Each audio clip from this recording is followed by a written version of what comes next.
Greetings, NullSpace faithful, and welcome to another episode of NullSpace. I am Scott Null. I am Captain Nostalgia, a.k.a. Jerry. Jerry Jerbear Gersophanes. Gersophanes? I am Gersophanes. Jerry's actually... Queen of the Carpet Lands. Jerry's actually here this week, because he's an ass and doesn't show up ever for recording. Yeah, I had, family shit to do. I've got a life and people that count on me, and I can't just play video games. They call me up and tell me they love me and they want to spend time with me, and they're fair. I can't just be like Scott, who makes everyone who knows play video games so he has a way to relate to them. And you start crying. Oh, I'm so loud! Alright, we got two topics for you this week. First topic is going to be rage quitting. Yeah. When have you done it? Are you proud of the fact that you do it? No. Are you shameful?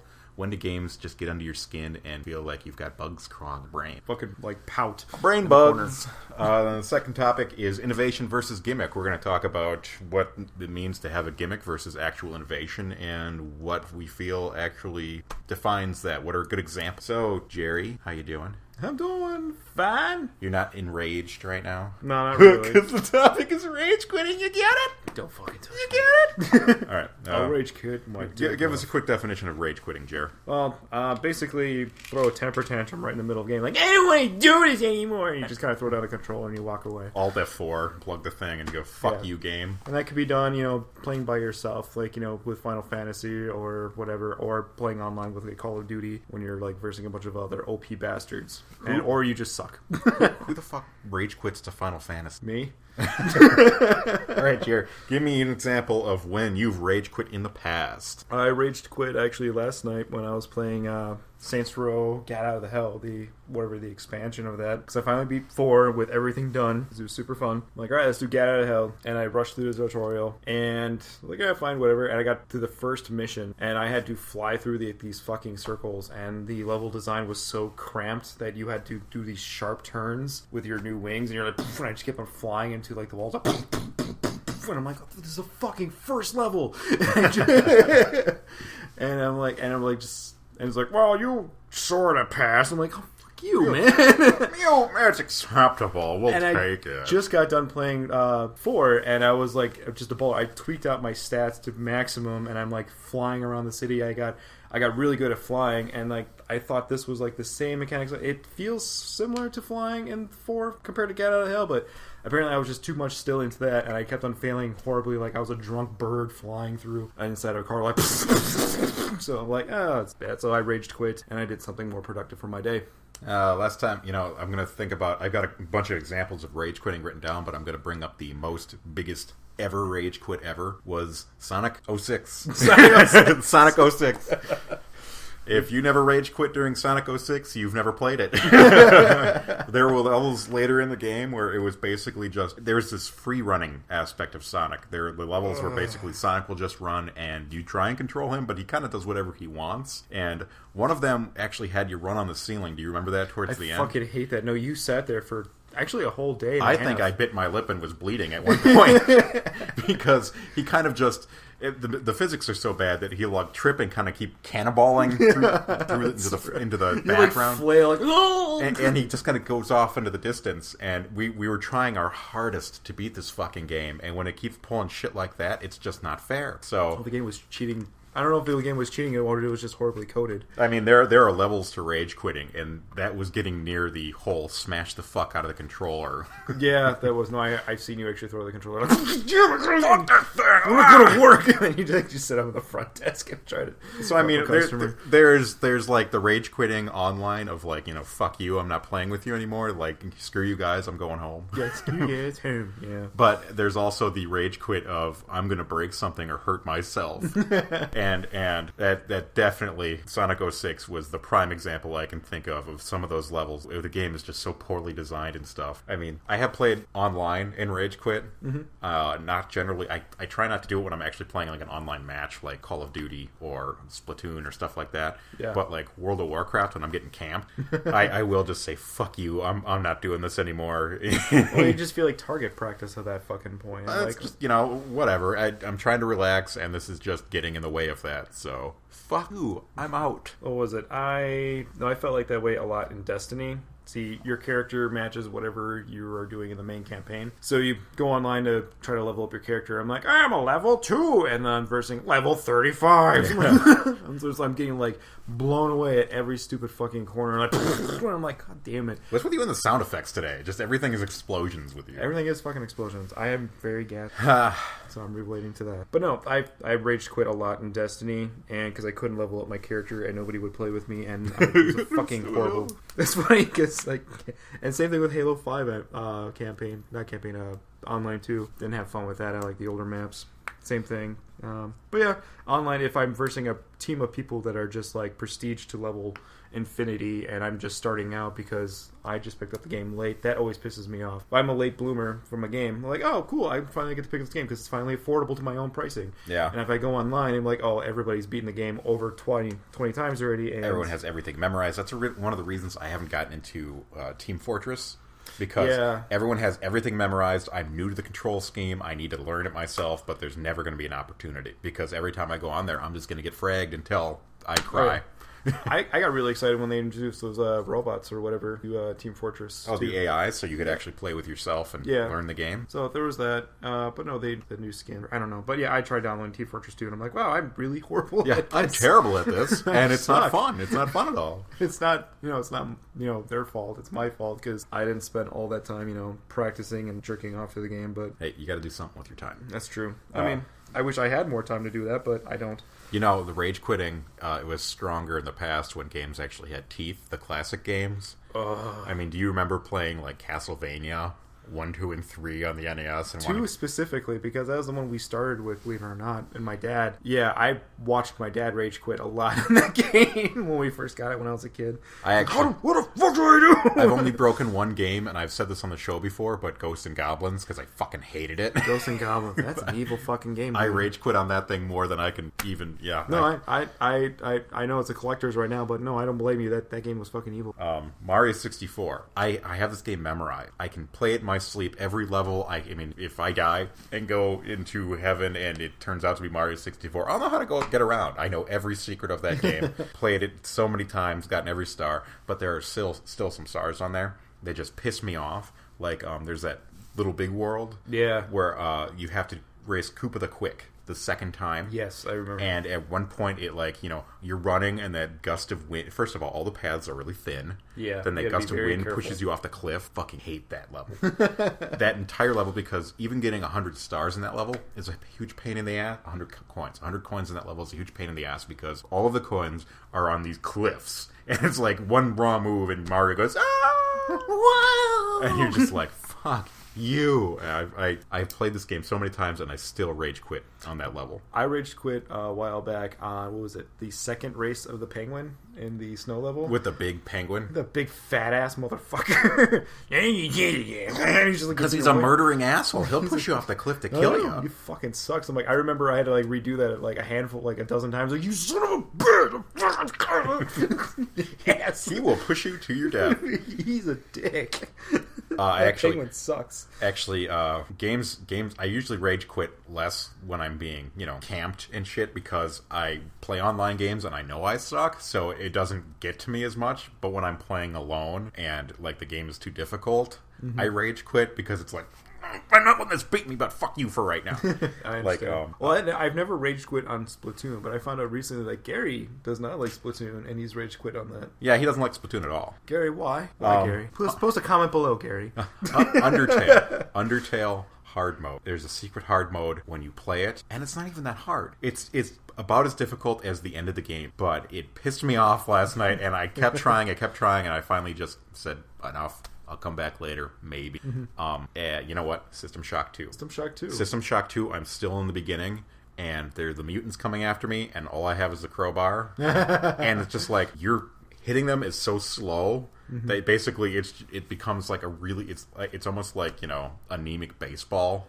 Because you've got him going, ugh, and he'll swing at you with his pipe, and I'll back up, and I'll come and I'll swing at him with my wrench going, ugh. You know? And it's just terrible. I hate the game. I want to like it so much because it's the precursor to BioShock. No, it really, I've known about this game for years, but I recently picked up off on Steam. Well, not recently, but years ago. Yeah.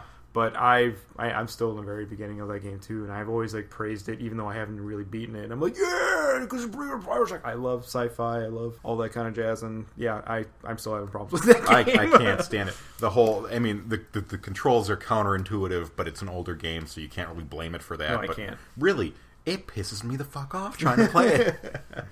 But yeah, do you rage quit more now? Or more in the past with like the games, the single player platforming games that were like just fucking ruthless? I think I probably rage quit a lot more now, just because I don't have fucking time to be angry. I suppose, yeah. I don't have time because like all my time it's stupidly precious to me right now because I'm like, well, I have 2 hours to do this and 3 hours to do that and blah blah blah. And then I have to come home. Maybe I can come home and jerk off and cry and I'll have to do this and like so. Tears are the greatest lube.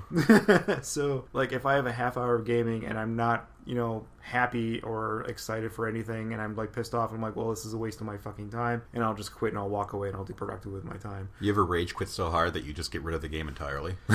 Yes.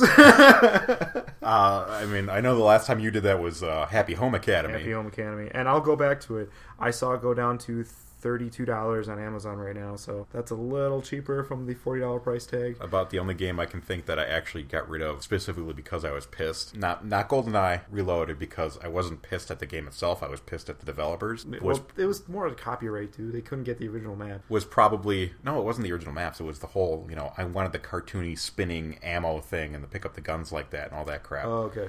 I rage quit and smashed the hell out of the Ghosts and Goblins, which I said earlier. That's the only game I've ever gotten rid of. That's good enough. Any last words on rage quitting? Nah, fuck it. You know, you fucking rage quit. You do it, you don't. I mean, I'm not ashamed that I do it, but it's not my proud stuff that I do.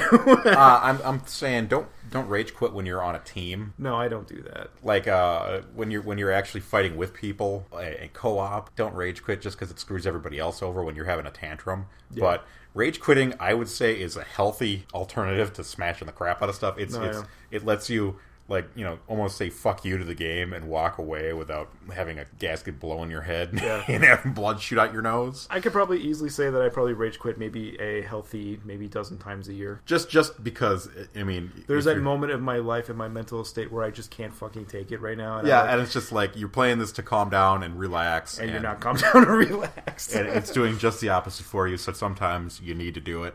You know what? Sometimes I do. I rage quit and I go read a book or I draw. That's pretty much what I do. Draw my rage. I fucking hate this. Find an alternative thing. So no, that's pretty much it. I mean, I'm not proud of it, but I do it sometimes. But you do. I do. Okay, final question here. Have you ever rage quit during like a game that's known for being calming, like casual gaming? And you ever rage quit during a casual game? Kind of like Flower. I'm going to say Animal Crossing. I have rage quit during Animal Crossing. For what reason? For my fucking town, my villagers, because I'm in Animal Crossing New Leaf, you have that ability to build, you know, whatever you want in your town. Yes. And when they're being assholes and they keep asking for I'd like it oils. No, I'm doing this. I want you to build garbage in the town. Fuck you! I want to build a Zen garden. Just ask for the fucking Zen garden. I don't want to build an oil tower or the little Eiffel Tower crab cell tower thing. You know, these are all things that will lower the town's overall value. Why do you keep asking for it? Will you build a garbage can? They will kill you. I rage quit one of the first times of one. Like, remember that fucking gorilla I keep on talking about? Yeah, your gorilla would never leave. Because he parked. He was like, "Oh, how are you doing today?" He's like, "Oh, he's so fucking like, fucking can't deal with your shit today." And I just gotta close it and I walk back and I try to like avoid him. And then I made a whole thing of actually torturing him for a year. So that actually came out to be okay with me. So really, any game you can rage quit. All right, we want to move on to our innovation versus gimmick. No. What? We're going to move on to our buffer here. Oh.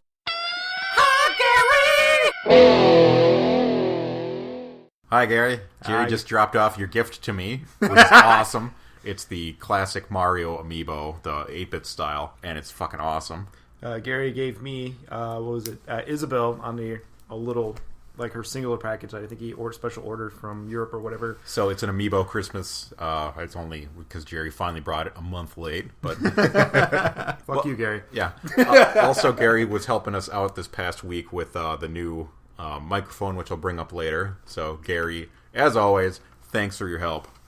Yes, Gary. Promote Gary's channel. Oh, I was watching Gary doing some weird voice work while he was doing visual novels with some sort of porn Japanese games, and they're kind of interesting, so go fucking check them out. So we'll link it on the channel at the end here. Okay, we'll have to close it with actually saying, hi, Gary.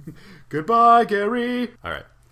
Second topic here. We're talking innovation versus gimmick. Eventually, I'd like to make this a game show, but innovation versus gimmick. We're talking. I mean, pretty much explains itself. We're going to talk about: is this an innovation, hardware, software, or is it just a fucking gimmick and it's getting in the way? Yeah. So, Jerry, give us an example of innovation. I would say the touchscreen on the DS. Yeah, I would say Splatoon Turf War, where you're not just shooting other players. The goal is to paint the entire play field, which is just a little more different than what you're used to, and it works out. It makes the game fun to play. Innovation. Mm-hmm. Yeehaw. I like innovation. All right, gimmick. I'm going to say the definition of gimmick is introducing a new way of accomplishing something old that tends to just get in the way, or is useless, or is just kind of superfluous. Yeah. Sometimes even tedious. The Batmobile in Arkham Knight. You can already get around the town in a fun, fast, entertaining way with the grappling hook, but they give you the Batmobile, and to encourage you to use the Batmobile, there's the Batmobile exclusive missions that are just irritating and you could have done without. I haven't played this game yet, but I've heard a lot of people complain about the Batmobile missions. Like, they just despise the Batmobile, which is a weird thing for me to hear, because, like, Batmobile's fucking awesome. Yeah, everybody. It's useless in this game. It's just, I mean, if you want to introduce a game with a Batmobile, make it a game just about the Batmobile. You know? No, that's fine. Yeah, I mean, like, Crash of the People, like, yeah, maybe the Batmobile just can be its own character. It was in Arkham Asylum. The Batmobile just showed up. You know? That's true. Yeah, you could use it. I mean, it was a story set piece. That's all it was, and it worked out. Why introduce it in the game? Gimmick. That's why. Yeah, we got an open world. We got something to do with it. I don't know. Gimmicks always just feel too sequely. You're only introducing this into the game because you're out of actual ideas. So let's throw this gimmick in and hope it works out. And that's what the Batmobile felt like. Mm-hmm. It's additional. It's extra. You don't need it. You can play the game happily without it, but it's there and it's getting in the way. Something you mentioned earlier with the Saints Row 4 compared to Saints Row 3, like, you know, in Saints Row 4 you get superpowers. Yeah. And you can just basically fly around and, like, speed run faster than all the cars. So why do you still have the cars in the game? And I think it was more of maybe an innovation kind of step forward, just because, like, well, I can still get in the car. I don't want to. I can actually pick up the car and throw it. Cars at that point were more used as a tool, like, projectile. Exactly. Like, I can pick up a car and throw it. Like, well, I need to kill these aliens real quick. And just kind of explode it. I think they're just kind of using the same tools and stuff that they had from 3, and they just kind of camped it over and modified it a little bit more to make it, like, you know, a cheat code. Like, hey, fuck it, whatever, just expand it out. And it was like a cheap, effective way to expand your game. Yeah, it's a way to make the game more fun without really taking away from the experience. Oh, yeah. Because it finally built onto the fact that, you know, it wasn't even the same type of game anymore. It was a sandbox, but it wasn't like the Grand Theft Auto sandbox. It became its own thing, and it became, honestly, it did. It became a superhero game at that point. And it was more entertaining to get around flying, and it's hard to go back to the older ones now for me. It really is for me, too. And, like, they still introduced vehicles to play in Saints Row 4, like, but they're, like, fun, weird kind of shit, like, you know, Santa's sleigh or UFOs. I'm like, oh, those are kind of neat. And I still kind of use those, and I play with those for a while, and I like those additions, but I don't use them all the time, but they're still welcomed. There's hardware gimmicks too, not just software. Like you mentioned, the touch screen on the 3DS. I mean, on the touch screen on the DS that has expanded into touch screen gaming, made its debut on the DS over a decade ago at this point. Yeah, I remember when the DS first came out. I looked at it and I'm like, "What was a touch screen?" I'm like, I was kind of like not completely sold on it. I thought it was like in my head kind of a gimmick kind of thing. I'm like, meh. Yeah, it's like, when are you going to use that? just going to be, just used for silly things that I'm never going to touch. I know, and I thought that was more of like, fuck it, that's kind of a gimmick to me. I guess I wasn't seeing actually the true big picture of what Nintendo we're thinking about. The instant I turned around from touchscreen being a gimmick to actually being innovative was one of the worst games in the series, Zelda Phantom Hourglass. Oh, really? Not because the game itself was any good, but because they introduced the ability to write your own notes on the map in yes, dungeons. That's right. Which yeah. I thought was innovative. It was very helpful. It was a very new way of doing things because it takes do you remember drawing maps yourself for games? I do. I remember actually putting notes in my player's guide because I didn't actually want to write on my player's guide, so I like put a little post-it like, okay, go here, blah blah blah. Remember this note. And it did the same thing, but it made it easier to accomplish that. Actually, when they introduced, I was actually really impressed. Like, oh, that's fucking kind of nice. I like that. And from there, they've only built on the touchscreen. Instead of using the stylus, you can use it as almost a smart controller. You can use it as the hotkeys and set it up yourself. Like, again, Zelda is always pushing Nintendo's innovation. Mario tends to stay in the same realm of play. It doesn't really expand on ideas. It kind of just repeats them. And it's fun to play, but Zelda always builds on the hardware and lets you experience things in new ways. So when Ocarina of Time 3D came out, you were using the touchscreen as your inventory. You could just hit the button and then bam, that item is now what you're using on the main screen. Yeah, it's all hotkeyed right there. Which, touchscreen gaming has really evolved from that point, even to the point with the Wii U. The Wii U, again, for whatever reason, they introduced the second screen, but they don't utilize it correctly. Yeah. So it is becoming more of a gimmick to have that second screen when you could be using it for so much more. Which is a shame. I thought Zombie U was doing it the kind of right direction, because going into my inventory, of course, the second screen is always nice for inventory, but I always kind of want something more than just inventory use. Like, because they had the, the camera mode where you actually pick it up and you kind of rotate things around, you can look around. You can search with it, you can look up items and stuff. Even Lego City was doing that. And I like that. That was nice. It was cute. But I thought about Pokemon Snap at that point, which we never got, by the way. Yeah, Pokemon Snap. We dreamed about that. I'm like, just give us Pokemon Snap on the Wii U. That'd be great. And it made sense to have it, but they never brought it out. With Zombie U, you had the inventory. You also had your map on there. I thought mini maps on the touchscreen were going to become a bigger thing than they did. They just never introduced the mini map thing. No. The third-party developers didn't want to touch it because none of the other systems had this second screen. So why change the program just for Nintendo? Yeah, and they also had to add on a couple extra months of development for the secondary screen. And what was it, Donkey Kong Country Freeze or whatever, or Tropical Deep Freeze? Freeze. Tropical Freeze. Tropical Freeze.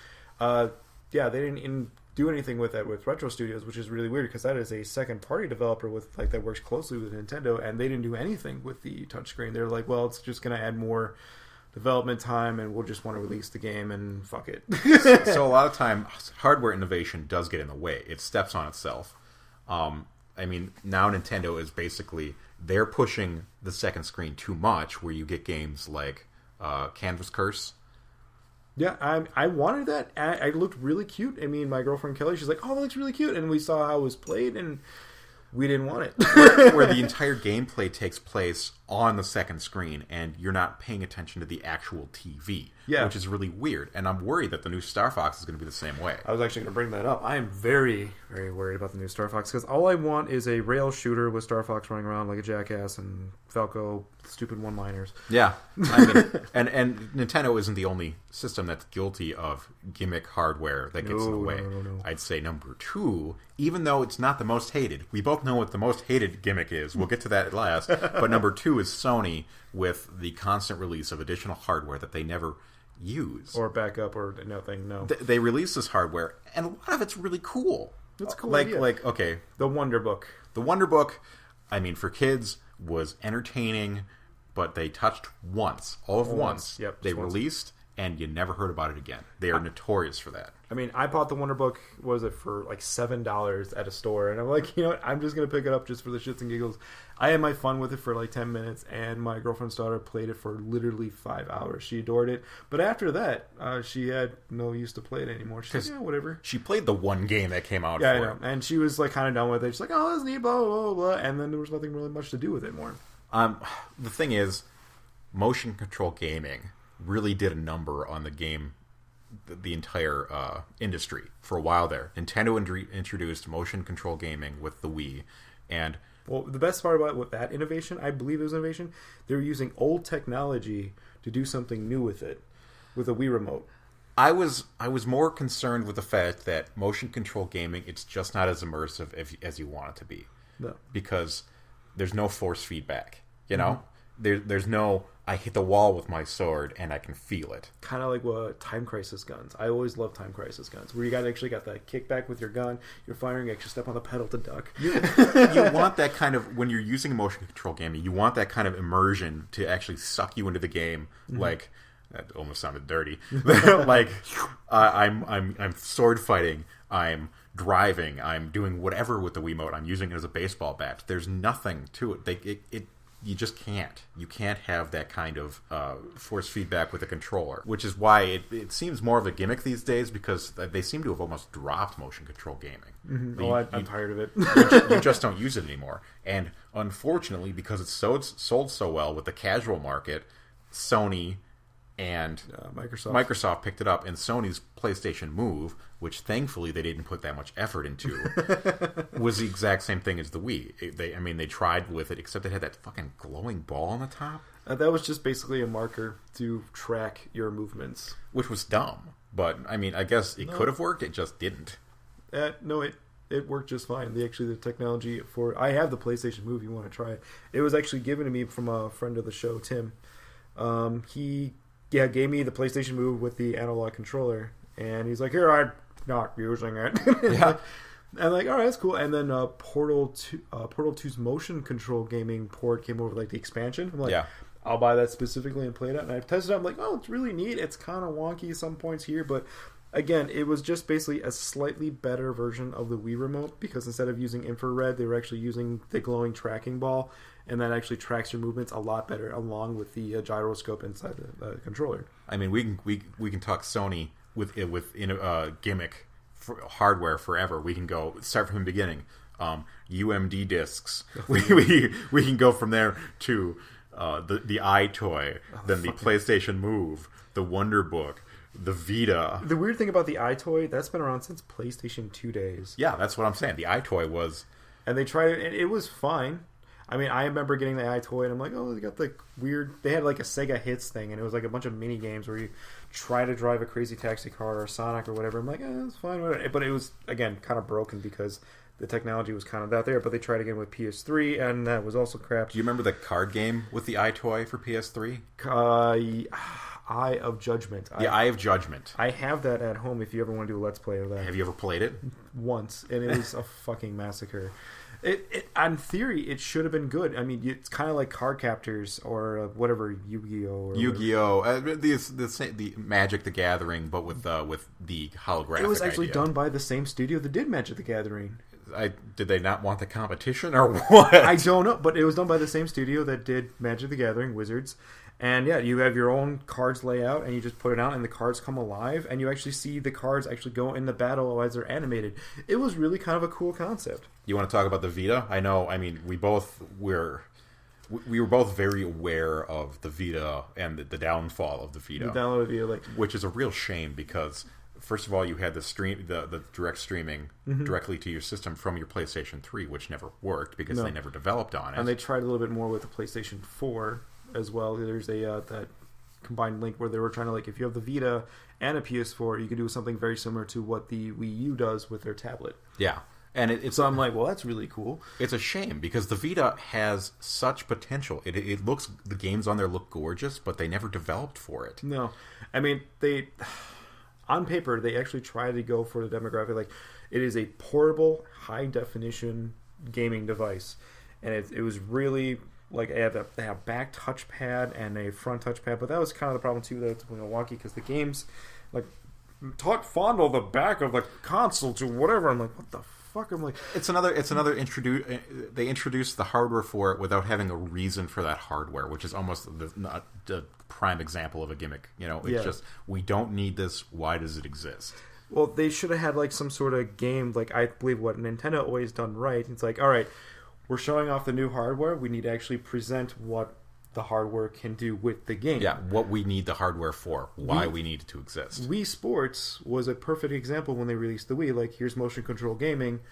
That you go fucking bowling and play tennis. Yeah, and this is why this exists. Isn't this fun? Yeah, and I play Wii Sports all the fucking time still. I think that develop games like this. And Nintendo Land was the also kind of excuse to be developed alongside and re-released with the Wii U pads. I'm like, oh, I can see, because when you pick up the controller, you saw the camera screen move. Like, holy crap, that's weird. And blah, do you remember the report we got back from our old boss and how much she hated the Wii U when she went to E3 to try it because she wasn't playing the right games for it at the convention? No. She wasn't playing Nintendo Land. She was playing one of the games that like was second party and yeah, it was just all the garbage stuff. Like, but no, it's she kept telling us she hates it. It's never going to catch on, and it didn't catch on as well as it should have. But it's still but I think the ideas were there. But again, they dropped ball on I think third party and sometimes Nintendo. But Nintendo has actually been trying to, like, if you actually look at the library of the Nintendo Wii U, it's actually a very solid library. It is. It's gonna be. Honestly, it's the next GameCube to me. Yeah. It's gonna be one of the big things that's ahead of its time for whatever reason, and people are gonna look for it in the future to play it. Absolutely. Because, like you said, the library is excellent. You have games on here that you won't get anywhere else, except for Zombie U. Now that it just exists as Zombie with an I. Yeah. Even if you just get all the first-party Nintendo games, you're still going to have a really, really good time in a solid library just in itself. Like, you'll have over a dozen games. That's pretty much all I have on my shelf. I don't have any second-party games except for, like I said, Zombie U. That's the only one. That's unfortunate with Nintendo that the only good games you can get for their systems are ones they develop themselves.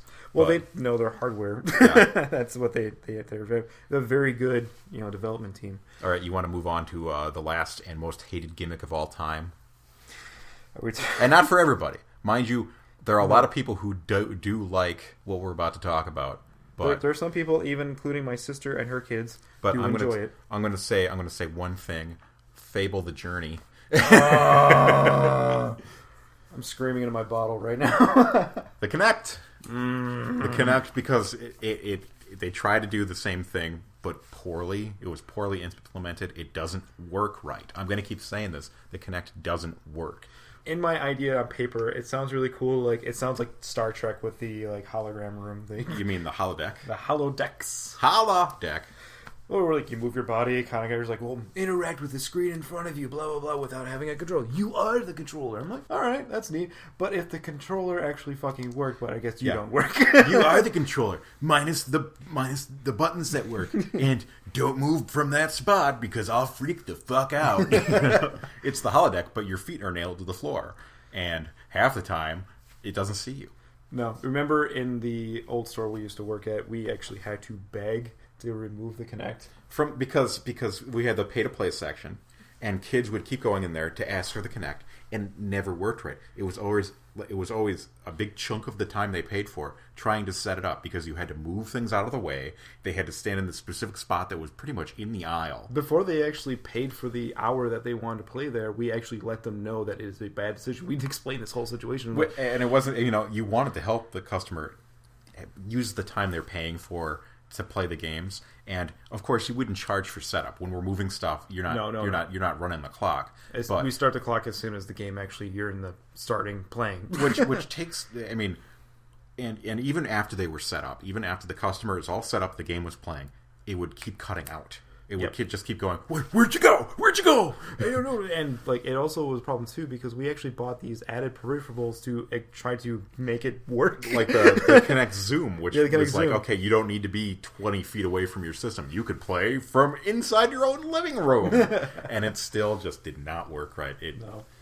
How many times did we actually have to stop and actually retrack our bodies to the system when we were playing? Was it Fable the Journey? Oh man, Fable the Journey was pretty much the prime example when I was just saying, this has to die. Playing Fable the Journey just pretty much made me hate the Kinect.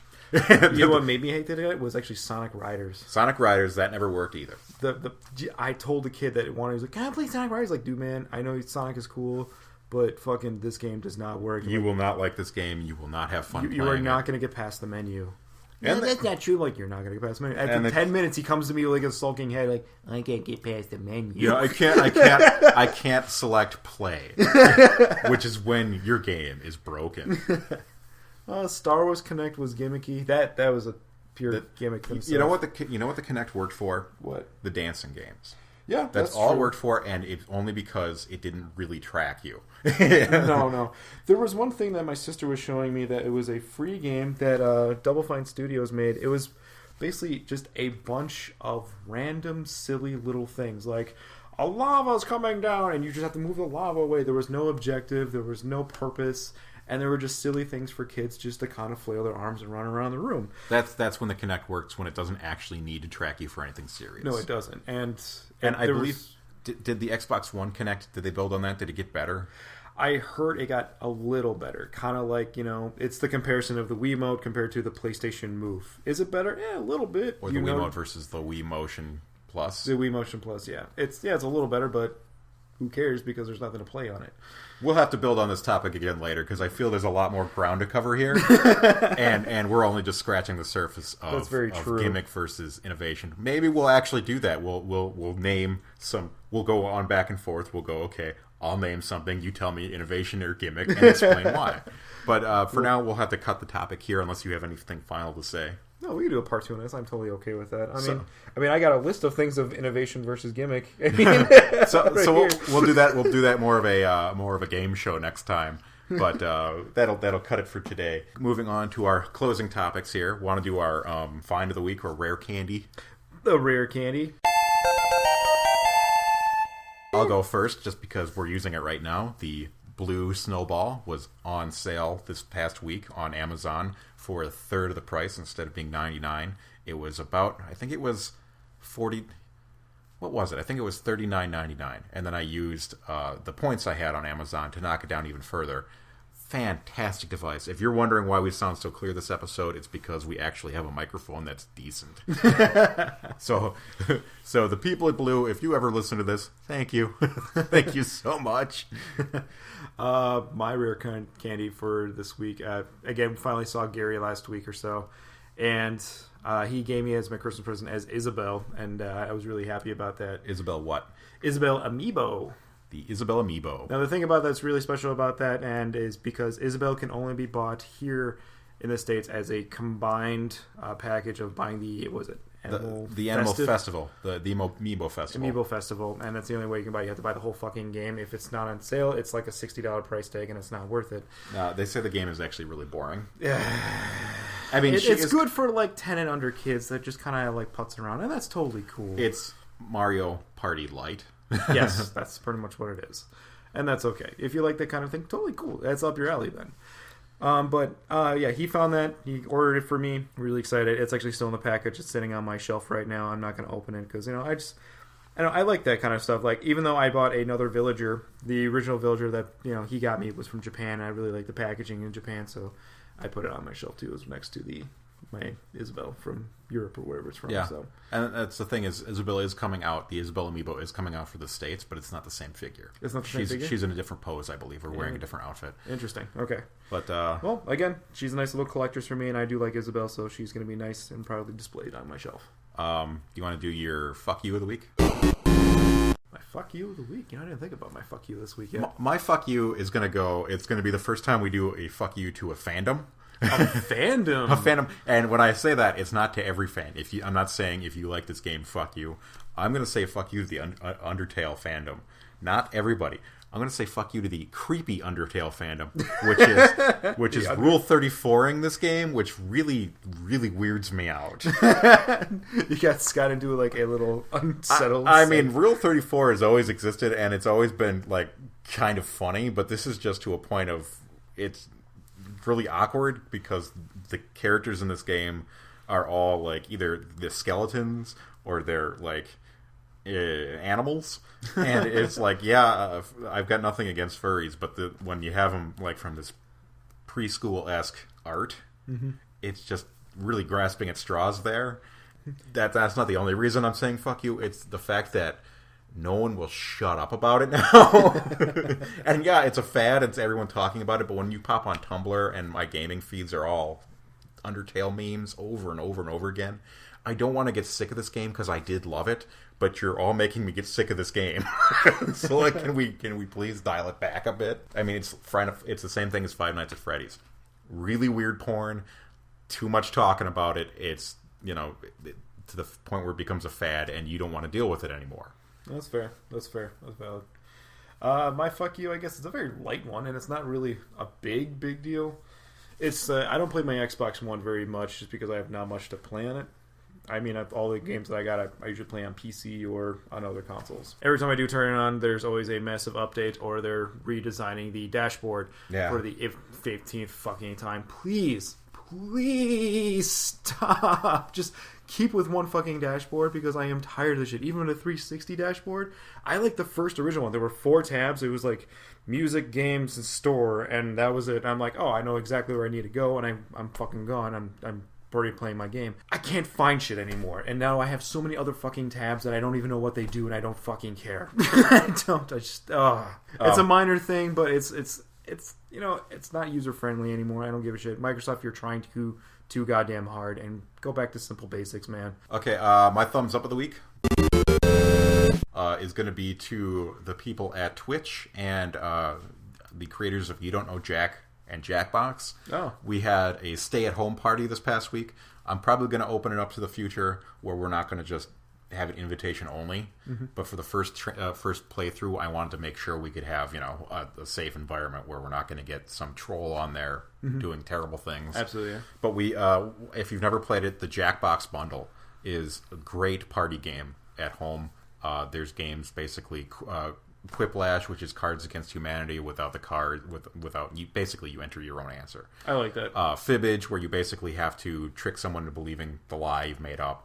They're great games, and the fact that we're able to play them on Twitch, which I mean, even with the 10-second delay, I was able to have a party of 8 people. A bunch of my friends from their couch could play along with this party game, and it was such a great time. So, I mean, thank you for letting this be a thing. Both sides, Twitch, because they introduced the aspect where you can have more buffering but less delay, which is okay for a game like this, as long as we can get the delay down to about 10 to 15 seconds.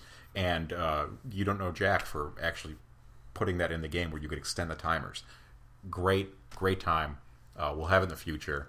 Everybody, come play. You got a thumbs up? That's awesome. So, what are we playing this week, man? You don't have a thumbs up? Oh, my thumbs up? Oh. Farting. Farting. Thumbs up to farting. I've been really fucking gassy this week, dude. It's been really bad. Even my girlfriend, she's constantly looking at me like, you are going need to know shit about your gas. Pants. Yeah, okay. I'm just going to shit my pants all the time. And I'm not even going to know it because I'm just farting and shitting my pants. Jesus Christ. Okay, what are we playing this week? Actually, I'm having a hard time finding something to play. I'm going to Pokemon. Which Pokemon? Actually, I'm doing right now. I started because my girlfriend's daughter, she started talking about Pokemon, and I'm like, oh yeah, because Pokemon Blue, Red, and Yellow are coming out, and she's never played them before. I'm like, you know what? Yeah, I popped that in for her, and she started playing a little bit of Yellow. She's like, oh, this is pretty neat. It was very simple, and Kelly was like, no, you gotta go do this and this, you gotta level up the blue, and it's like they were all getting into a little fight about it, and I'm like, oh, this is cute. So I went back to Y, and I started playing a little bit more of Y, leveling up my characters. And I'm like, man, I really can't wait till the re-release of Blue and Red and Yellow. And we're all debating about what all colors are we going to get, and actually trying to figure out what are the actual differences between all three. So, my game this week will probably just be Jackbox, because I'm having one of those. You know when you get those lulls where you're kind of just burnt out on games and you don't know what to play? Yeah. That's so maybe that'll be the next topic we talk about. I'm okay with that. But yeah, if you haven't tried Jackbox yet, have a party, have some people over, have fun with it. No, I'm going to have to do that. If you liked tonight's episode, please click to subscribe. To hear more of our podcast, visit the link in the video description or follow us on Facebook and Twitter at NullSpace Gaming. Well, Jerry, that's it for this episode. Why don't you give us a send-off here? Happy gaming, everybody. That's good. All right.